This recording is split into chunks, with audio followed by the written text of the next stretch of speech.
Nous arrivons donc à la conclusion de ce deuxième Hotspot Day by Dependent Connect avec Léo Attias, notre invité du jour. Monsieur Attias, bonjour, vous êtes Bonjour. président de la Fédération internationale de l'immobilier pour la France. Nous sommes en duplex aussi avec François-Xavier Geland, que je salue et que je resalue pour cette matinée. Vous êtes vice-président Smart Home pour la Smart Buildings Alliance. Léo Attias, vous êtes aussi président de la compagnie d'investissement Arim SAS et de Castel Immobilier France. Vous êtes membre du comité scientifique de l'Institut du management de l'immobilier et de l'Innovation Day du Moniteur. Et enfin, vous êtes l'auteur de l'ouvrage Les clés pour réussir un investissement à l'international, paru en 2018 aux éditions L'Archipel. Vous avez aussi dressé un état du numérique à l'international, un travail fait avec France Stratégie, principalement sur l'immobilier en 2016. On a 15 minutes d'échange. Monsieur Attias, ça pourrait durer beaucoup plus parce que vous êtes intarissable sur ces questions, intarissable et passionnant, mais donc on va essayer de privilégier des échanges plutôt concis parce qu'on a quelques questions à vous poser. François-Xavier Geland, je vous laisse le soin de poser la première question à Monsieur Attias. Avec plaisir. Bonjour Monsieur Attias. On a Bonjour. passé la matinée à parler beaucoup de projets en France et même en Occitanie. Vous avez la chance d'avoir une vision beaucoup plus internationale. Donc, est-ce que vous pouvez nous en faire profiter? Donc, qu'est-ce que vous avez vu, vous, à l'étranger, en termes d'intégration intelligente du numérique dans nos bâtiments? D'accord. Alors, pour répondre à votre question, permettez-moi déjà de vous présenter ma fédération qui a été créée en 1951 par un Français, et ça il faut le rappeler et insister là-dessus, par Pierre Colville, qui a créé cette fédération, donc qui a aujourd'hui 70 ans. Et d'ailleurs, nous devions faire cette année le congrès mondial de l'immobilier à Paris. Et cause Covid, nous l'avons reporté pour l'année prochaine en 2022, qui réunit 50 délégations étrangères et plus de 3000 participants. Et aujourd'hui, nous avons une présence dans 70 pays dans le monde avec un siège à l'ONU. Donc nous avons une visibilité à 360 degrés sur tout ce qui se passe un peu à l'étranger via d'abord les congrès mondiaux qui ont lieu une fois par an et des business au mois de décembre, des business meetings au mois de décembre, donc, et qui réunissent toujours 30, 40, 50 délégations étrangères qui viennent et nous échangeons, bien sûr, et c'est ce qui fait un peu la force de cette fédération, c'est d'abord de développer les réseaux. Et également, avant ça, je voudrais vous dire que nous sommes une transverse des syndicats majeurs que vous connaissez, tels que la FNIM, le SNPI, l'UNIS ou le FPI.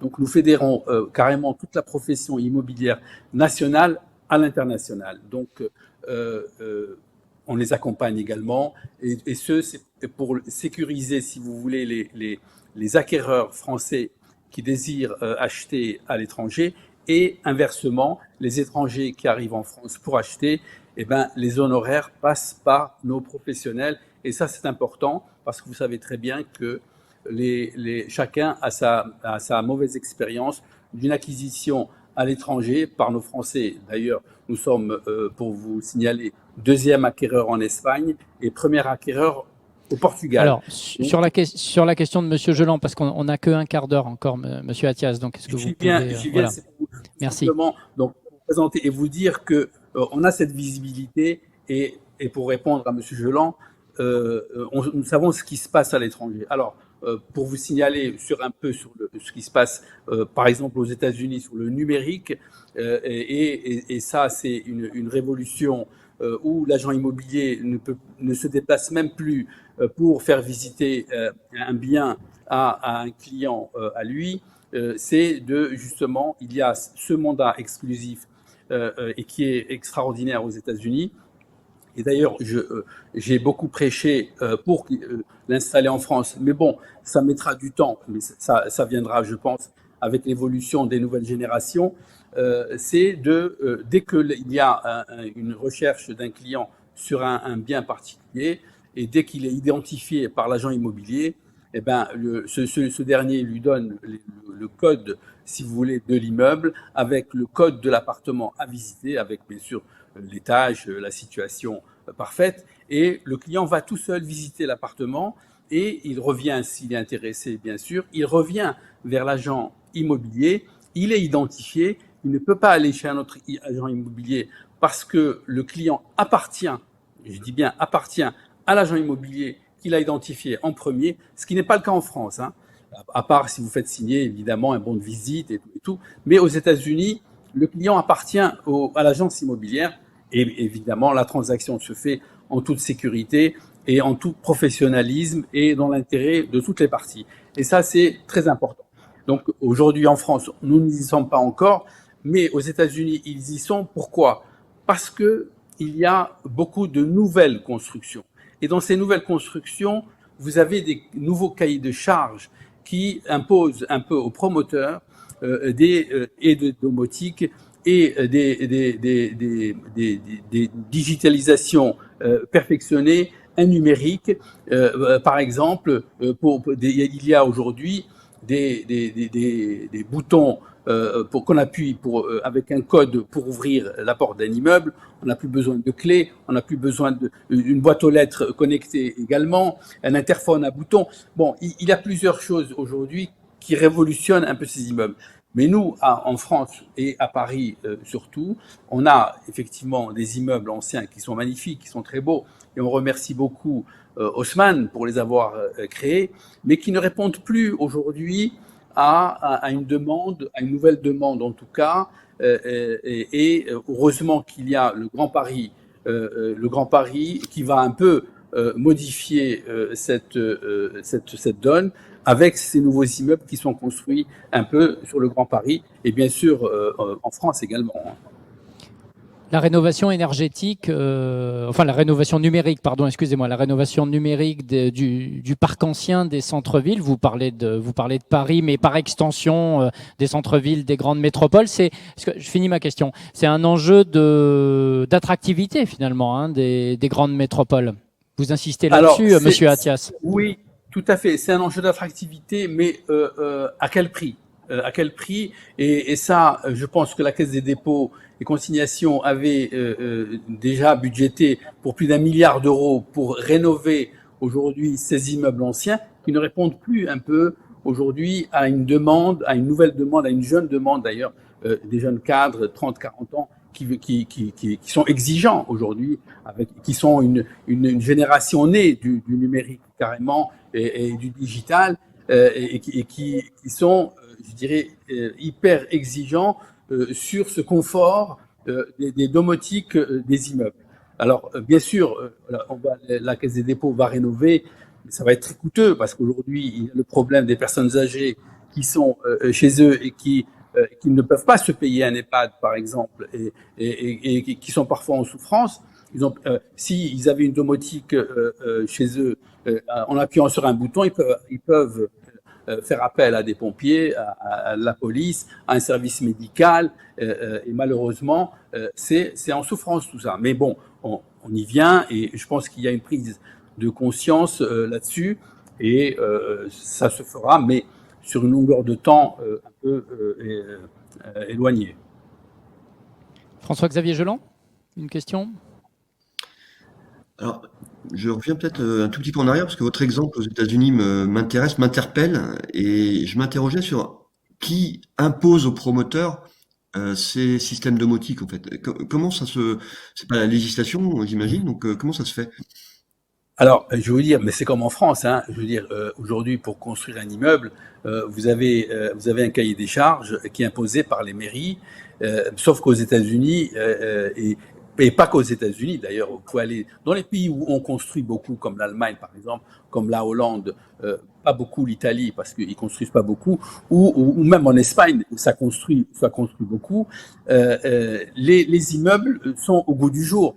D'abord, ils sont au goût du jour parce que il y a c'est comme ça que vous attirez le client, parce que vous allez lui énumérer la digitalisation et le numérique qui est mis en place, et la domotique en tout cas qui est mise en place et qui fait aujourd'hui un nouvel immeuble. Donc, et d'ailleurs, je vais vous dire, à la revente aujourd'hui, parfois, et on le voit nous-mêmes, les clients nous demandent, est-ce qu'il y a ci, est-ce qu'il y a ça, est-ce que... Ah bon, et on est parfois surpris, mais on se dit, mais c'est eux qui sont aujourd'hui exigeants, et c'est une belle aujourd'hui qualité. Quand c'est installé, vous revendez mieux. Oui, je veux dire, même les questions de chauffage, on y viendra tout à l'heure. Mais si aujourd'hui il y a une trop grosse consommation, s'il n'y a pas une isolation parfaite des conduits et un calorifugage de la tuyauterie dans les sous-sols, et s'il n'y a pas ça, et donc il y a une grosse consommation d'énergie, c'est une mauvaise approche pour vendre à un client aujourd'hui. Ça veut dire qu'il y a de grosses charges et ça fait fuir un peu les clients. Un mot pour les 5 dernières minutes, peut-être, Léo Attias, sur l'Asie, Shanghai. Vous m'avez parlé de Shanghai lors de l'entretien que nous avions eu ensemble. Vous pouvez dire en quoi ça peut être inspirant pour nous? Tout à fait, parce que je veux dire, Shanghai elle existe depuis, on va dire, 30 ans. Et quand vous arrivez de l'aéroport au centre-ville, vous avez un tournis tellement il y a des immeubles très hauts et je ne sais pas, peut-être des dizaines de milliers de nouvelles constructions. Et quand je dis dizaines de milliers, vous pouvez vérifier, c'est impressionnant les constructions. Donc tous ces immeubles-là sont aujourd'hui numérisés, digitalisés, avec tout ce que on peut offrir aujourd'hui comme nouvelle technique, si vous voulez. Et ça, d'ailleurs, bon, vous voyez bien que aujourd'hui les Chinois il y a une classe moyenne qui s'est beaucoup développée et enrichie, donc devenue exigeante, et par conséquent, il faut lui offrir également, je pense, des logements plus que décents et des logements améliorés et des logements très confortables. Le Chinois qu'on a connu avec un pantalon 3/4 et un grand chapeau et une bicyclette, c'est fini. Donc, même vous allez à Pékin, à Shanghai, pratiquement partout en Chine, il y a eu vraiment une révolution de la construction impressionnante. Malheureusement, nous en France, on souffre encore. On souffre parce que je ne pense pas qu'il y ait une réelle volonté politique de construction, et on traîne alors qu'on construit 250 000 logements en France par an, ce qui ne répond pas du tout et qui ne correspond pas du tout à une demande aujourd'hui énorme de logements en France. François-Xavier, une dernière question? On travaille au niveau de la Smart Building Alliance sur un Smart Score. Vous connaissez le Nutri-Score pour les aliments. Smart Score, ça serait être capable de définir le niveau de connectivité, le niveau d'intelligence d'un logement. Est-ce que la FNAIM, la FPI ou à l'international, ce genre de choses pourrait être intéressant à votre avis? Une réponse courte, Monsieur Attias, de 2 minutes. Mais évidemment que tous les syndicats aujourd'hui majeurs sont sur la brèche et sont très actifs justement pour rénover. Et d'ailleurs actuellement, il y a un vrai sujet avec la ministre du Logement et la FNAIM sur ce sujet et même sur le climat également. On est vraiment sur le pont pour justement mettre au goût du jour toute la technicité que peut demander une copropriété et des immeubles en général. Parfait, merci beaucoup. Messieurs, merci Monsieur Attias, merci François-Xavier Geland, vous restez avec nous Monsieur Geland. Merci à vous toutes et vous tous pour votre fidélité. Merci aussi à nos intervenantes et nos intervenants pour la qualité des échanges de toute cette matinée. Je remercie l'équipe de 100% Prod à LAT en régie, ainsi que l'équipe de Midi Events de Midi Libre qui m'a aidé à la préparation des débats. Merci aussi à l'agence By Midi Media et de son équipe Polymo. Je profite de l'occasion pour signaler la parution du Bien Ici d'avril, Bien Ici Midi Libre d'avril, qui vient de sortir. Il y est d'ailleurs question de nouveaux services digitaux dans l'immobilier régional en Occitanie, pour les notaires par exemple, ou avec la vitrine du neuf de la FPI Occitanie Méditerranée. Merci aussi à tous les partenaires du Labimo de Midi Libre, sans qui ce Labimo ne pourrait pas prospérer. Je les cite: Habitech, MEA, Proméo, FPI Occitanie Méditerranée, Angelotti, Le Village Baïséa, Chambre des notaires de l'Hérault, Lidl, Imo Sélection, GGL, Sogeprom Pragma, Gessimco et Kaufmann et Broad. J'espère n'en avoir oublié aucun. Pour celles et ceux qui nous ont suivis en direct, sachez que les débats peuvent être revisionnés sur le compte Facebook de Midi Libre, sur midilibre.fr et aussi sur le site dédié depanandconnect.fr. N'hésitez pas à diffuser cette information autour de vous. Et je rappelle qu'un compte-rendu des débats sera publié dans le Midi Libre de demain, ce 14 avril. François-Xavier Geland, quelques mots de conclusion ? Merci. Je ne vais pas répéter tous ces merci, mais un grand merci à tous. Et puis surtout, maintenant, rendez-vous le 15 et le 16 juin, j'espère, et croisons les doigts, en présentiel à la Grande Motte, sinon peut-être en ligne. Et on pourra prolonger ces échanges parce que c'était effectivement très très enrichissant au niveau du salon des Panam Connect et puis au niveau de la convention Smart Home annuelle de la Smart Building Alliance. Merci à tous. Merci Monsieur Geland. Donc je précise, oui, ça sera bien le 15 et 16 juin pour le salon professionnel des Panam Connect sur un format adapté. Et vous pouvez déjà bloquer ces dates sur vos agendas respectifs et on vous fera parvenir les informations utiles fin avril. Merci, très bonne journée à toutes et à tous et vive l'immobilier.